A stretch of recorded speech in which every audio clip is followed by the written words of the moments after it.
What if death isn't the end, but the beginning of a secret journey no one warned you about? A path every soul walks, yet no one dares speak of. Ancient texts that revealed it were burned, banned, and buried, not because they were false, but because they were terrifyingly true.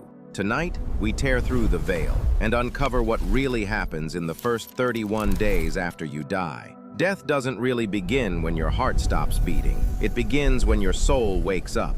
On the very first day, the soul rises from the body, floating above, weightless, strangely calm, and deeply at peace. It sees its own lifeless body, the people crying and grieving around it, but it can't reach them. It can't speak. A silvery thread known in ancient teachings as the silver cord still connects it to the physical body, barely vibrating. When it breaks, there's no going back. But still, there's no fear, just stillness, pure and sacred. Around the soul, spiritual guides begin to gather, silent, watching. The soul doesn't recognize them yet, but they've been waiting for this exact moment since before it was born. In the next stage, the soul stays close to the world it just left. It lingers around its home, its child's bedroom, even the familiar scent of morning coffee. It tries to hold on, to say one last thing, but everything it touches fades like mist. This is called the astral echo,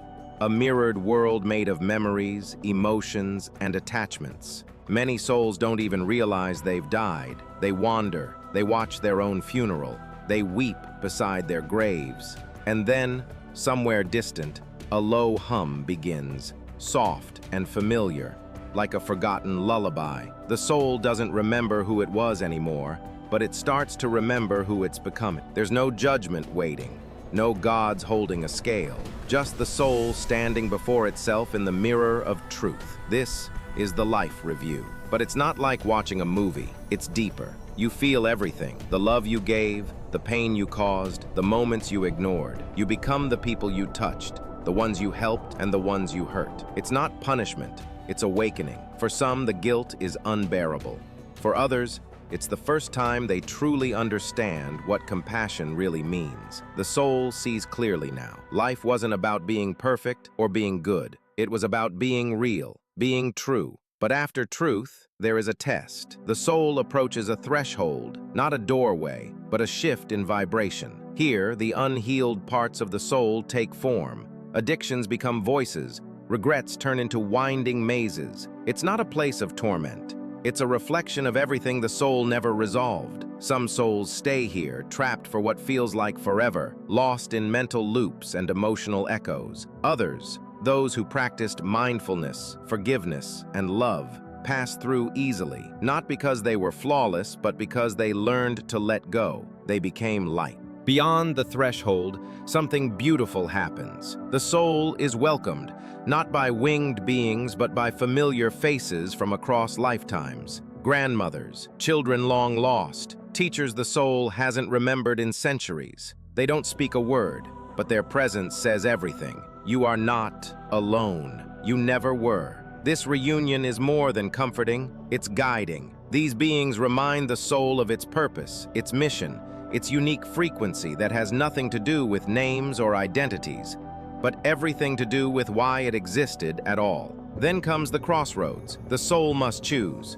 ascend to a higher realm of learning, return to Earth to finish what was left undone, or remain in between. But this choice isn't made with thought, it's made with vibration. You don't go where you want, you go where you match. And that matching, it's built in the little moments of your life.